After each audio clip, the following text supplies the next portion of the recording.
Howdy, folks. Welcome aboard the channel. I'm Dom. This is Rockin' the Country. Hope things are going well in your neck of the woods.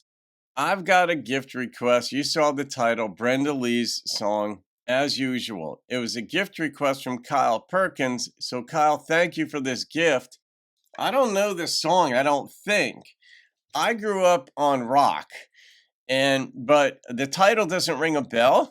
But it doesn't mean I don't know the song, because sometimes you hear a song and you're like, oh my gosh, my parents used to listen to that one and I recognize the melody or something. You know the routine. It happens to all of us. So here we go. Brenda Lee's song, As Usual. Could be a bad thing or a good thing. Something tells me it's a bad thing, which means the songwriter might have pulled the 180 and made it a good thing. Oh, this is Throwback Friday with Bobby Goldsboro. The sun comes up and brings the dawn, as usual. What a voice. When I awake, I find you gone, as usual. He went to work. But I can't find the way to let this crazy heart of mine forget. I pretend you're still beside me, as usual. Oh, he's permanently gone? Each evening I take a walk, as usual. Die or just leave?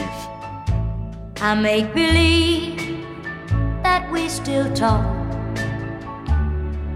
as usual. People always stop and stare. I guess they just don't see you there. Don't they know you'll always be right here, as usual? I think he passed away. Today I looked into my mirror, as usual. I told myself that you're still here, as usual. And as I stood there telling lies, the tears began to fill my eyes. 'Cause I know I'm only fooling myself, as usual. Oh, maybe he didn't die. He left her.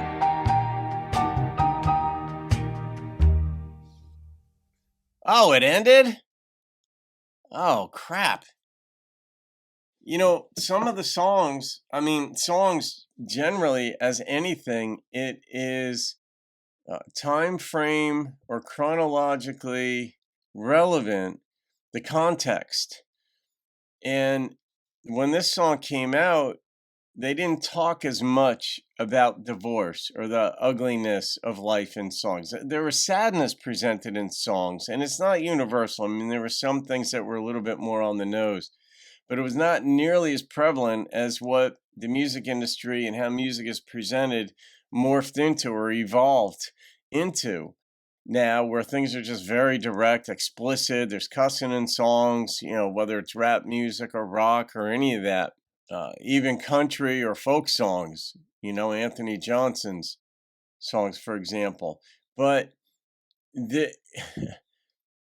back then it was more veiled, the references to things. And I don't know if that engendered more creativity in the songwriting process, where you sort of had to skirt certain issues and say them in different ways. Probably a symbiosis between the culture and the songwriters and the culture. But here it seemed like he left her, not died. And, but it fits both. And if you think of the dynamic, it's the same dynamic. Somebody's gone, either via death or via just leaving, split. Same dynamic, though, in many ways. They don't talk, they don't see each other. People look and see her alone. It's the same manifestation in many ways. The reason behind it is different, clearly. One is where you feel like a loser because you got left. The other, you just feel bereft, like just sad. There's just somebody died, the one you love died, and you're just sad. But nobody looks at you and said, "Hey, what went wrong? What did you do?" They have compassion for you, but it's different than if you get left because maybe you did cause the person to leave. Maybe you were just impossible to live with. Whatever. These things go on inside people's minds, and we're aware of what could be going on in other people's minds, and that impacts us in how we feel about ourselves and approach our relationships with others. We just don't know what they're thinking. But the dynamic is very similar. You're by yourself, as depicted in the song. She wakes up in the morning by herself, as usual. She goes to bed at night, as usual. He's always by her side when she goes out, if she goes for a walk somewhere, as usual, because he's in her heart. But we don't know. I mean, unless I missed something, and the lyrics were very clear. Brenda Lee's diction is superb when she sings, and this was just a very patient song where you could feel the metronome of her life going by sort of listlessly. So, Kyle, I love these time capsules too. I love seeing, firstly, that humanity doesn't change. I love studying human nature, as you know, because even the book on personalities that I wrote, that I did make available and still available to everybody, the digital copy for free. I'll email it to you if you email me at rockinthecountry@gmail.com and just say, "Hey, Don, I'd love to read the book or see the book." But it's on 9 personalities that comprise the human race and how they manifest among ourselves. So I love songs like this that show the time capsule of life because it gives me more perspective and reinforces or modifies or nuances certain views that I've got. But man, can she sing.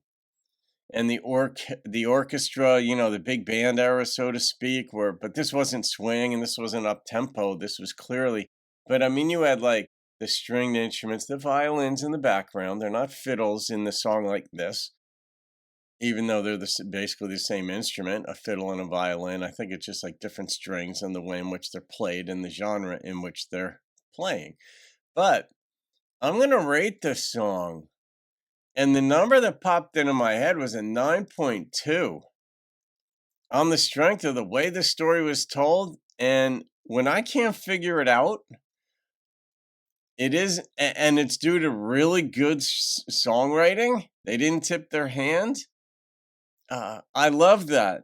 I like knowing, of course, I like figuring things out. But this is one of those songs where the brilliance in the songwriting was like, oh, yeah, it fits either divorce or being left and someone dying. It fits both. But I don't think he died. If I had to make a wager on this one, I would place 75. I'd place 80% on the fact that he left. So there you go. All right, you can thank Kyle for this one. Have a great day. I'll see you on another video and keep rocking the country.